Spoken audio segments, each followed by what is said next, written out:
আজকে আমি বানাবো 5 মিনিটে একটি নাস্তা। এখানে আমি নিয়েছি রুল ময়দা, ডিম, কলা।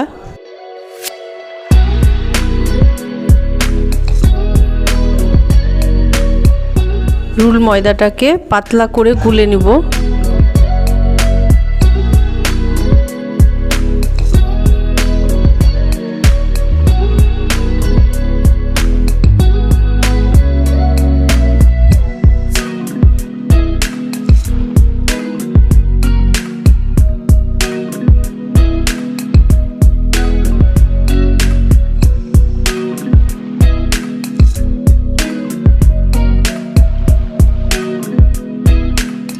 ডিমটাকে ভালোভাবে ফাটিয়ে নিতে হবে।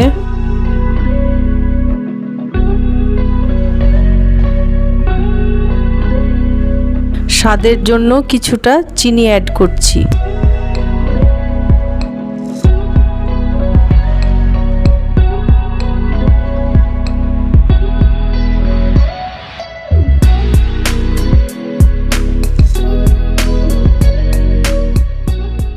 কলাটাকে আমি এইভাবে কুচি কুচি করে কেটে ডিমের সঙ্গে মিশিয়ে নেব।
নাস্তাটা সুন্দর হয়েছে, চাইলে আপনারা বাড়িতে করতে পারেন।